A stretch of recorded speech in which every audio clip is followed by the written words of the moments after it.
مومن کی زندگی قرآن کی روشنی میں کیسے گزرنی چاہیے اور ایک مومن کو کیسا ہونا چاہیے، یہ آج کے اس درس سے انشاءاللہ پتہ چلے گا۔ تو مومن کی صفات قرآن کریم کے اندر کیا بیان کی گئی ہیں، وہ چند صفات کا تذکرہ قرآن کی روشنی میں ہوگا۔ اس سے پہلے ایک بنیادی بات یاد رکھیں قرآن کے تعلق سے۔ اللہ رب العالمین قرآن میں لوگوں کو خطاب کرنے کے لیے کئی ایک انداز اللہ رب العالمین نے اپنایا ہے لوگوں کو مخاطب کرنے کے لیے۔ آپ جب کسی کو اپنی طرف بلاتے ہیں تو اپنی لینگویج میں کیا کہتے ہیں؟ ادھر آؤ سنو، مطلب اٹینشن اپنی طرف آئے تو اس کے لیے ہم اس کو مخاطب کرتے ہیں۔ مخاطب یہ کرتے ہیں کہ آپ میری باتیں سن، یا کوئی کہتا ہے اے کر کے، اے بھی بولتے ہیں۔ اس کا مطلب یہ ہے کہ انسان اسے اپنی طرف جو ہے مائل کر رہا ہے تاکہ میری بات وہ سنے۔ تو قرآن کریم کے اندر اللہ تعالیٰ نے 4 قسم کے لوگوں کو مخاطب کیا ہے، وہ چیز بھی ہمیں اپنے ذہن میں یاد رکھنی۔ سب سے پہلے مومنوں کو خطاب کیا۔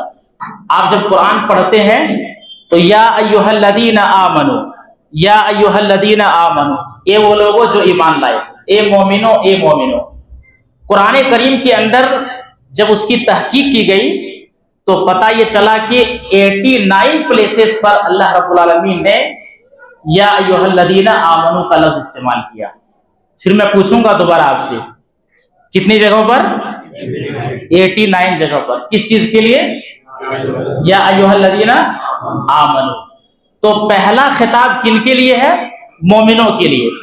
حضرت عبداللہ ابن مسعود رضی اللہ تعالی عنہ کہتے ہیں کہ قرآن میں اللہ جب مومنوں سے خطاب کر دے تو مومنوں کو چاہیے کہ اپنی کان کو کھڑا کر لیں اور غور سے سنیں، اس لیے کہ اس میں ہو سکتا ہے اللہ رب العالمین کسی خیر کا حکم دیں گے یا کسی شر سے اللہ رب العالمین روکیں گے۔ ٹھیک ہے؟ تو جہاں پر بھی یا ایھا الذین آمنو آ جائے قرآن کے اندر تو اس کا مطلب یہ ہے کہ اللہ تعالیٰ کوئی خیر کا حکم دینا چاہتا ہے یا کسی شر سے اللہ رب العالمین ہمیں روکنا چاہتا ہے۔ نمبر 2، قرآن کریم کے اندر اللہ رب العالمین نے تمام لوگوں سے خطاب کیا ہے، ایڈریس کیا ہے۔ اس کو کہتے ہیں یا ایھا الناس، اے لوگو۔ ناس کے معنی لوگ۔ یا ایھا الناس، اے لوگو، یہ کم سے کم 20 جگہوں پر اللہ تعالیٰ نے استعمال کیا۔ یا ایھا الناس کا لفظ کتنے جگہوں پر؟ 20 جگہوں پر۔ ان میں سے ایک دیکھیے، یا ایھا الناس اعبدوا ربکم الذی خلقکم والذین من قبلکم لعلکم تتقون۔ اے لوگو، اس رب کی عبادت کرو جس نے تمہیں پیدا کیا ہے اور تم سے پہلے کے لوگوں کو پیدا کیا۔ تو کہیں پر اللہ نے کہا یا ایھا الناس کلوا مما فی الارض حلالا طیبا ولا تتبعوا خطوات الشیطان انہ لکم عدو مبین۔ اے لوگو، یا ایھا الناس، صرف مومنوں کو اللہ نے نہیں کہا بلکہ تمام لوگوں سے کہا کہ اے لوگو کلوا مما فی الارض حلالا طیبا، روئے زمین کے پاکیزہ چیزوں کو کھاؤ۔ کلوا مما فی الارض حلالا طیبا ولا تتبعوا خطوات الشیطان، اور شیطان کے نقش قدم پر مت چلو، انہ لکم عدو مبین، وہ تمہارا کھلا ہوا دشمن ہے۔ تو 20 جگہوں پر اللہ تعالیٰ نے یا ایھا الناس کا لفظ استعمال کیا۔ نمبر 3، اللہ تعالیٰ نے نبیوں کو خطاب کیا۔ کہیں کہا یا ایھا النبی، اے نبی۔ کہیں کہا یا داؤد، اے داؤد۔ کہیں کہا یا زکریا، اے زکریا۔ تو کہیں کہا یا یحییٰ۔ تو نبیوں سے بھی اللہ نے خطاب کیا ہے، یہ تیسری جگہ ہو گئی۔ اسی طرح سے ایک خطاب اللہ تعالیٰ کا جو چوتھا خطاب ہے وہ اہل کتاب سے ہے۔ اہل کتاب کہتے ہیں ان لوگوں کو جو یہودی ہے اور نصارہ ہے، جو عیسائی ہیں اور جو یہودی ہے اس کو اہل کتاب کہتے ہیں۔ اسی لیے قرآن میں کہا گیا جگہ جگہ پہ یا اہل الکتاب، یا اہل الکتاب، اے اہل کتاب۔ تو جہاں پر بھی اہل کتاب آ جائے اس کا مطلب ہوگا یہودی اور نصارہ۔ تو اہل کتاب کو بھی اللہ نے خطاب کیا ہے۔ چلیے، پہلا پوائنٹ ہمارے اس درس کا جو تھا وہ یہ کہ اللہ تعالیٰ نے قرآن کریم کے اندر 4 قسم کے لوگوں کو خطاب کیا ہے۔ پہلے نمبر پہ بتائیے مومنوں کو، کتنی جگہوں پر؟ نمبر 2 یا ایھا الناس، کتنی جگہوں پر؟ نمبر 3 نبی نمبر 4 جی. تو قرآن کریم کے اندر اللہ تعالیٰ نے 4 قسم کے لوگوں کو مخاطب کیا ہے. اب آئیے دیکھتے ہیں کہ وہ 4 قسم کے لوگ جن میں سے اہل ایمان بھی ہیں. تو مومنوں کو بھی اللہ تعالیٰ نے خطاب کیا ہے. تو مومنوں کی صفات قرآن کریم کے اندر کیا ہے؟ نمبر 1 سب سے پہلی صفت قرآن کریم کے اندر مومنوں کی ہے وہ ایمان بالغیب، غیب کے اوپر ایمان لانے والے. غیب چھپی ہوئی چیز کو کہتے ہیں اور اس پر جو شخص ایمان لاتا ہے اس کا ایمان سب سے بڑا مکمل اور کامل مانا جاتا ہے. غیب کے معنی چھپی ہوئی چیز، اور اس پر ایمان لانے والے کو ایمان بالغیب کہتے ہیں. تو مومنوں کی پہلی کوالٹی یہ ہونی چاہیے کہ وہ غیب پر ایمان لانے والا ہو. اب بتائیے اس کو ایک مثال کے ذریعے آپ کو سمجھاؤں تو بات سمجھ میں آئی. اللہ کو ہم نے دیکھا لیکن اللہ پر ایمان ہے، یہ غیب پر ایمان ہے. جنت کو ہم نے دیکھا نہیں دیکھا کیونکہ جنت ابھی ہمارے نظروں سے اوجھل ہے. جہنم کو ہم نے دیکھا نہیں دیکھا. قبر کے اندر عذاب ہوگا، اس عذاب کو ہم نے دیکھا نہیں دیکھا، لیکن ہمارا ایمان ہے کہ قبر کے اندر عذاب ہوگا. یہ دراصل اسی کو چھپی ہوئی چیز کو کہتے ہیں جس پر ایمان لانا ہمارے لیے ضروری ہے. تو جو چھپی ہوئی چیزیں ہیں آخرت کے اوپر ایمان، آخرت کو ہم نے نہیں دیکھا لیکن اس پر ہمارا ایمان ہے. الذین یؤمنون بالغیب، اللہ رب العالمین نے کہا ہے کہ جو غیب کے اوپر ایمان لانے والے ہیں. تو مومنوں کی سب سے پہلی صفت وہ غیب کے اوپر ایمان لانے والے ہونا چاہیے، تب جا کر کے اس کا ایمان کامل اور مکمل ہوگا. ایک شخص نے یہ کہا کہ ہم سے بڑا غیب پر ایمان لانے والا کون ہو سکتا ہے، اس لیے کہ ہم نے تو اپنے ولی کو نہیں دیکھا لیکن ہم نے اپنے ولی کے اوپر ایمان لایا. یہ دیکھیے کتاب میں موجود ہے، کیا کہا؟ ہم نے اپنے ولی کو نہیں دیکھا لیکن اس کے باوجود ہم اپنے ولی پر ایمان لاتے ہیں. اس سے بڑا ایمان بالغیب اور کیا ہو سکتا ہے؟ بتائیے.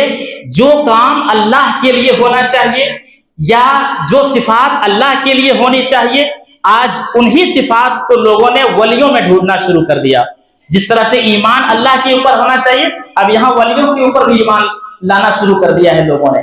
جتنے بھی لوگ ہیں میں کہتا ہوں 90% لوگ جو فلسفے کے چکر میں پڑھ کر کے اسلام سے دور ہوئے ہیں، اس کا کہیں نہ کہیں ایک بڑا سبب یہ ہے کہ وہ غیب کے اوپر ایمان نہیں رکھتے ہیں. اپنے ہندوستان کے اندر بہت سارے ایسے فلسفی لوگ پیدا ہوئے ہیں، فلسفے والے، جو اپنے فلسفے کی بنیاد پہ چلتے ہیں اور ان کی فکری انحراف یعنی اس کے اندر جو عقیدے کی خرابی ہے وہ یہاں تک پہنچ چکی ہے کہ جنت اور جہنم پر ایمان لانے کی ضرورت نہیں ہے، اس لیے کہ وہ ابھی تیار نہیں ہے، بس ایک خیالی چیز ہے. کیا کہا؟ بس ایک خیالی چیز ہے، اس پر ایمان لانے کی ضرورت نہیں ہے. تو میرے اسلامی بھائیوں، ایک شخص کا ایمان ہی مکمل اس وقت ہوتا ہے جب غیب کے اوپر وہ ایمان لانے والے ہوں گے. یہ ایمان والوں کی پہلی صفت ہے جو قرآن کریم کے اندر اللہ رب العالمین نے بیان کیا. دوسری صفت قرآن کریم کے اندر مومنوں کی، آئیے اس آیت کریمہ سے ہم آپ کے سامنے پیش کرتے ہیں. وہ اہل ایمان جو اللہ رب العالمین سے ڈرتے ہوں، ڈرنے والے اہل ایمان کو مومنوں کی صفت قرار دیا. ان الذین یخشون ربهم بالغیب لهم مغفرۃ واجر کبیر. وہ لوگ جو اپنے رب سے غیبانہ طور پر ڈرتے ہیں. قرآن کریم کے اندر ڈرنے کے لیے 2 ورڈ استعمال ہوتا ہے، ایک خوف استعمال ہوتا ہے، ایک خشیت استعمال ہوتا ہے. دونوں میں ڈیفرنس یہ ہے کہ خوف جنرل ڈرنے کو کہتے ہیں، انسان کسی کے اندر بھی وہ ڈر پیدا ہو سکتا ہے، لیکن خشیت کہتے ہیں اللہ تعالیٰ کو جان کر کے، اللہ کو سمجھ کر کے، اللہ کو پہچان کر کے، اللہ کی عظمت کا احساس اپنے دل کے اندر پیدا کر کے، اللہ کے احترام کو اپنے اندر پیدا کر کے. تو اللہ کی عظمت کا احساس کرتے ہوئے اللہ کو جان کر کے جو ڈرتا ہے اس کے لیے اللہ نے خشیت کا لفظ استعمال کیا ہے. تو بڑے درجے کے اعتبار سے کون بڑا ہوا؟ خوف بڑا ہوا یا خشیت بڑا ہوا؟ خشیت بڑا ہے، اس لیے کیونکہ جو اللہ کو پہچان کے اللہ سے ڈرتا ہے اس کو خشیت کہتے ہیں. اسی لیے قرآن کریم کے اندر اللہ تعالیٰ نے مومنوں کی ایک کوالٹی بیان کی ہے کہ ان الذین یخشون ربهم. اللہ نے یہ نہیں کہا کہ جو مومن اپنے دل کے اندر اللہ کا خوف رکھتے ہیں، بلکہ اللہ نے کیا کہا؟ ان الذین یخشون ربهم بالغیب. جو لوگ اپنے رب سے غائبانہ طور پر خشیت رکھتے ہیں، ڈرتے ہیں، تو ایسے لوگوں کے لیے اللہ تعالیٰ نے کہا لہم مغفرۃ و اجر کبیر، ایسے لوگوں کے لیے بخشش ہے اور بہت بڑا اجر ہے۔ تو ہمیں اللہ کو پہچان کر کے اللہ رب العالمین سے ڈرنا ہے، اس کو خشیت کہتے ہیں۔ یہ مومنوں کی دوسری کوالٹی ہے جو اللہ رب العالمین نے قرآن کریم کے اندر ذکر کیا ہے۔ اسی لیے ایک دوسری جگہ پہ اللہ رب العالمین نے اسی لفظ کا استعمال کرتے ہوئے کہا فَاللَّهُ أَحَقُّ أَن تَخْشَوْهُ إِن كُنتُم مُؤْمِنِينَ، اگر تم صاحب ایمان ہو تو اللہ رب العالمین سے ڈرو۔ تو گویا کہ خشیت کا لفظ اللہ رب العالمین نے ڈرنے کے لیے مومن کی کنڈیشن لگایا کہ اللہ تعالیٰ سے ڈرے گا وہی جو صاحب ایمان ہوگا۔ آج لوگوں کے اندر اللہ رب العالمین کا ڈر نہیں ہے، خوف اور خشیت نہیں ہے، اس کی بنیاد پر مختلف قسم کی برائیوں اور مختلف قسم کے واہمات کی چیزوں میں پڑھ کر کے وہ اپنے عقیدے کو خراب کر رہے ہیں۔ تو لوگوں کے عقیدے معاشرے کے اندر اتنے خراب ہو چکے ہیں، پتہ یہ چلا کہ جو کام اللہ کے لیے ہونا چاہیے وہ کام ولیوں کے لیے ہو رہے ہیں۔ اسی لیے اللہ کے خوف کے بجائے ان کے گھروں میں ولیوں کا خوف چل رہا ہے، ان کے گھروں میں ولیوں کا خوف چل رہا ہے۔ یہی عقیدے کی خرابی ہے جو ہمارے مسلم معاشرے کو سدھارنے کی ضرورت ہے۔ تو مومنوں کی دوسری کوالٹی جو اللہ رب العالمین نے ذکر کی، وہ کہا کہ جو لوگ اپنے رب سے خشیت رکھتے ہیں غائبانہ طور پر، ایسے لوگوں کے لیے خوشخبری سنائی گئی ہے۔ اسی طرح سے اللہ رب العالمین نے قرآن کریم کے اندر مومنوں کی تیسری صفت جو ایک آیت کے اندر بیان کی ہے، ان میں سے آئیے وہ آیت پڑھ کر کے آپ کے سامنے سناتا ہوں۔ اللہ رب العالمین نے کہا یا ایھا الذین آمنوا من یرتد منکم عن دینہ فسوف یأتی اللہ بقوم یحبهم ویحبونہ اذلۃ علی المؤمنین اعزۃ علی الکافرین یجاہدون فی سبیل اللہ ولا یخافون لومۃ لائم ذلک فضل اللہ یؤتیہ من یشاء واللہ واسع علیم۔ مومنوں کی چار صفتوں کا ذکر اللہ رب العالمین نے اس آیت کے اندر کیا۔ سب سے پہلے کہا یا ایھا الذین آمنوا، اے وہ لوگوں جو ایمان لائے ہو، من یرتد منکم عن دینہ، تم میں سے جو شخص دین اسلام سے پھر جائے تو اللہ رب العالمین کو کچھ نہیں بگڑے گا اور نہ ہی اللہ رب العالمین کو کچھ جائے گا، بلکہ اللہ تعالیٰ نے دھمکی دی ہے اور ایسے لوگوں کو خبردار کیا ہے کہ سن لو، جو اپنے دین سے مرتد ہوگا تو اللہ رب العالمین کو کچھ نہیں بگڑے گا۔ مشرکین مکہ یہ سمجھ رہے تھے کہ اگر مسلمانوں کو ان کے دین سے پھرا دیا جائے اور وہاں سے ہٹا دیا جائے تو ان کے لیے ایک بہت بڑی بات ہو جائے گی۔ اسی لیے کئی جگہوں پر اللہ تعالیٰ نے قرآن کریم کے اندر بھی اس بات کی وضاحت کی ہے کہ یہ اہل کتاب چاہتے ہیں کہ تمہیں تمہارے دین سے پھیر دیں، یہ اہل کتاب چاہتے ہیں یہود و نصارہ کہ تمہیں تمہارے دین سے ہٹا دیں۔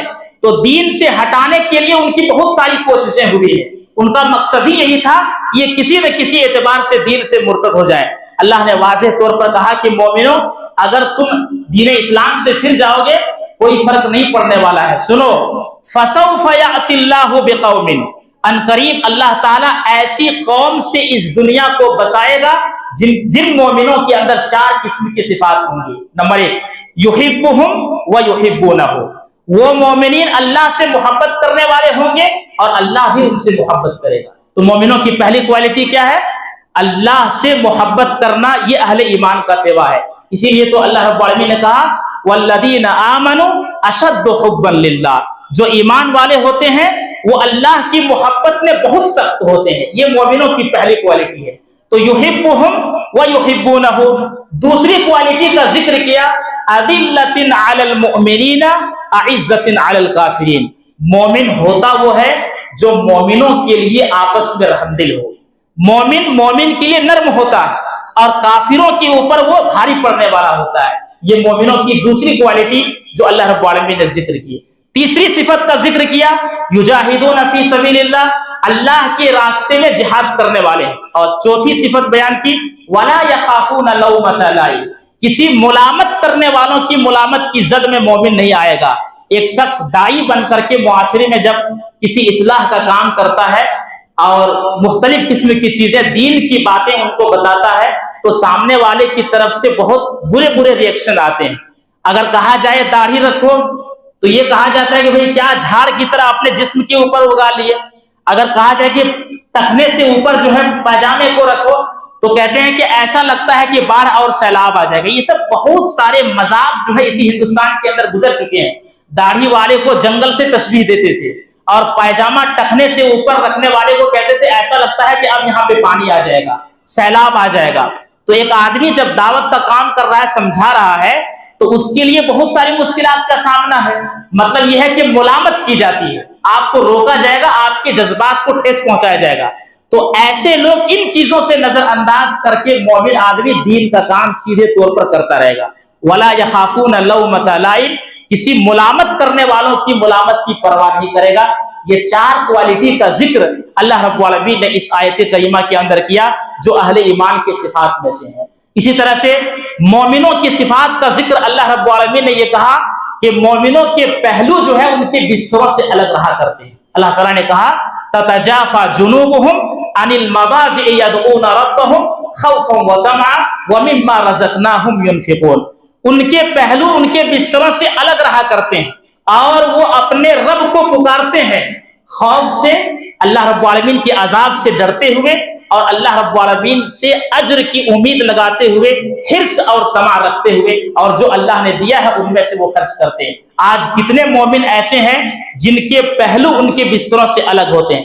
مطلب یہ ہے کہ رات کا قیام کرنا، رات میں اٹھ کر کے تہجد کا اہتمام کرنا، اللہ رب العالمین کے سامنے رونا، گڑ گڑانا، اللہ رب العالمین کے سامنے اپنی عاجزی کا اظہار کرنا، اللہ رب العالمین کو منانا، عبادت اور نیکیاں کرنا، یہ مومنوں کی کوالٹی ہے جو راتوں کو وہ کم سویا کرتے ہیں اور اٹھ کر کے اللہ رب العالمین کے سامنے کھڑے ہوتے ہیں اور تہجد کا اہتمام کرتے ہیں۔ اسی کوالٹی کا ذکر اللہ رب العالمین نے اس آیت کریمہ کے اندر بھی کیا ہے۔ اسی طرح سے مومنوں کے بارے میں اللہ رب العالمین نے یہ بھی کہا جو مومنوں کی صفات میں سے ہیں، کہا انما المؤمنون الذین اذا ذکر اللہ وجلت قلوبهم۔ مومنوں کی ایک کوالٹی یہ ہے کہ ان کے سامنے اللہ کا ذکر آ جائے، اللہ کی بات آ جائے تو یہ ہے کہ ان کے دل کانپ جاتے ہیں، ان کے دل دہل جاتے ہیں، ڈر جاتے ہیں، ان کے اندر ایک خوف پیدا ہوتا ہے، یہ اللہ کی تعظیم ہے۔ تو مومنوں کی ایک کوالٹی، اسی لیے اس آیت کے آخر میں جو اللہ نے کہا وہ سننے والی ہے، کہا انما المؤمنون الذین اذا ذکر اللہ وجلت قلوبهم، اور کہا واذا تلیت علیہم آیاتہ زادتہم ایمانا، اللہ کی آیتیں پڑھ کر کے ان کو سنائی جائیں تو ان کے ایمان میں اضافہ ہوتا ہے۔ جو لوگ کہتے ہیں کہ ایمان گھٹتا اور بڑھتا نہیں ہے، ان کے لیے یہ آیت کریمہ ان کے خلاف دلیل ہے کہ جب کسی کے سامنے قرآن کی آیت پڑھی جائے اور مومنوں کا دل ایسا ہے کہ ان کے دل میں ان کے ایمان میں اور اضافہ ہوتا ہے، تو وَإِذَا تُلِيَتْ عَلَيْهِمْ آيَاتُهُ زَادَتْهُمْ ایمانا۔ اور تیسری کوالٹی ذکر کی وَعَلَىٰ رَبِّهِمْ يَتَوَكَّلُونَ، مومن ہوتا وہ ہے جو اپنے رب پہ بھروسہ کرنے والے ہیں۔ تو مومن اپنے رب پر توکل کرنے والے ہیں۔ اسی لیے سنن ابن ماجہ کتاب الزہد کے اندر اللہ کے رسول صلی اللہ علیہ وسلم نے فرمایا لو انکم توکلتم علی اللہ حق توکلہ، لوگوں جیسا اللہ پر توکل کرنا ہے اگر تم نے ویسا توکل کر لیا اللہ کے اوپر تو لرزقکم کما یرزق الطیر، تو اللہ تمہیں ویسے ہی رزق دے گا جیسے اللہ ایک پرندے کو رزق دیتا ہے۔ تغدو خماسا وتروح بطانا، پرندے صبح کے وقت میں خالی پیٹ جاتے ہیں اور شام کے وقت میں پیٹ بھر کر کے واپس آتے ہیں۔ تو اللہ پر جیسا توکل کرنا ہے ویسا توکل کیا جائے تو اللہ ایسے ہی رزق دے گا جیسے ایک پرندے کو اللہ رب العالمین رزق دیتا ہے۔ تو ایک کوالٹی کا ذکر کیا۔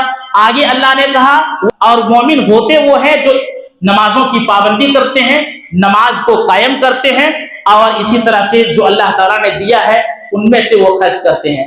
تو اللہ رب العالمین نے آگے کہا کہ یہی سچے مومن ہیں، سچے مومنوں کی یہی خصوصیات ہونی چاہیے جس کا ذکر اللہ تعالیٰ نے کیا۔ ایک آخری صفات کا ذکر جن آیتوں کے اندر اللہ رب العالمین نے کیا ہے ان میں سے یہ کہ مومن کی نماز ایسی ہوتی ہے کہ ان کے اندر خشوع و خضوع ہوتا ہے۔ یہ بھی مومنوں کی صفات میں سے ہے میرے اسلامی بھائی، اس لیے کہا قد افلح المؤمنون الذین هم فی صلاتهم خاشعون۔ مومن کی پہلی کوالٹی یہ ہے کہ وہ اپنی نماز میں خشوع و خضوع کو لانے والے ہیں۔ مسند احمد کی ایک روایت جس کے اندر اللہ کے رسول صلی اللہ علیہ وسلم نے کہا کہ لوگوں میں سب سے بڑا برا چور وہ ہے جو نماز سے چوری کرتا ہے۔ اب چور تو ایسے ہوتے ہیں جو لوگوں کے پیسے چراتے ہیں یا کسی کے اوپر ڈاکے ڈالتے ہیں، لیکن اللہ کے نبی صلی اللہ علیہ وسلم نے چوروں کو کسی اچھے الفاظ کے ساتھ استعمال نہیں کیا، بلکہ کہا تمام لوگوں میں سب سے بڑا چور، چوروں میں سے سب سے بڑا چور وہ ہے جو نماز میں چوری کرتا ہے۔ اب صحابہ کرام نے کہا اللہ کے نبی صلی اللہ علیہ وسلم وہ نماز میں چوری کرنے والے کیا ہیں؟ نماز میں کیسے چوری کرتے ہیں؟ تو اللہ کے نبی صلی اللہ علیہ وسلم نے کہا کہ رکوع اور سجود وہ ڈھنگ سے نہیں کرتے ہیں۔ اسی لیے دیگر لوگوں کے یہاں آپ دیکھیں گے تو پتہ یہ چلے گا کہ ان کی نمازیں اتنی تیزی کے ساتھ ہوتی ہے کہ پتہ یہ چلے کہ ان کی نمازوں میں وہ خشوع اور وہ خضوع نہیں ہے۔ جبکہ حضرت عبداللہ ابن مسعود رضی اللہ تعالیٰ عنہ صحیح بخاری کے اندر اور یہ روایت موجود ہے کہ نماز میں رکوع کے بعد اتنے دیر تک کھڑے رہتے کہ ہم یہ سمجھتے کہ آپ جو ہے سجدے میں جانا بھول گئے۔ امام زین العابدین رحمت اللہ علیہ جو کہ بہت بڑے عبادت گزار جن کی وجہ سے ان کا لقب ہی زین العابدین پڑا ہے، ایک مرتبہ یہ اپنے گھر کے اندر کھڑے ہو کر کے نماز پڑھ رہے ہیں اور اللہ رب العالمین کے سامنے کھڑے ہیں، عبادت کر رہے ہیں۔ اب پتہ یہ چلا کہ اچانک ایسا ہوا کہ ان کے گھر میں آگ لگ گئی۔ اب گھر میں آگ لگی تو آس پڑوس والے جو ہیں وہ سارے لوگ باہر آ گئے اور خوب زور سے چلا رہے ہیں، کہہ رہے ہیں کہ گھر میں آگ لگی ہے، لیکن مجال ہے کہ وہ اپنی نماز کو توڑیں اور باہر آئیں۔ نماز کو انہوں نے نہیں توڑا بلکہ اپنی نماز کو ایسے ہی مکمل کی۔ نماز مکمل کرنے کے بعد جب باہر آئے تو لوگوں نے کہا کہ آپ کے گھر میں آگ لگی ہے، آپ کی جان بھی جا سکتی تھی، لیکن آپ نے اپنی نماز کو منقطع نہیں کیا، اپنی نماز کو بیچ میں نہیں توڑا، ایسے ہی آپ نے اپنی نماز کو کنٹینیو کیا۔ تو ان کا جواب تھا لوگوں، جہنم کی آگ نے دنیا کی آگ سے مجھے غافل کر دیا۔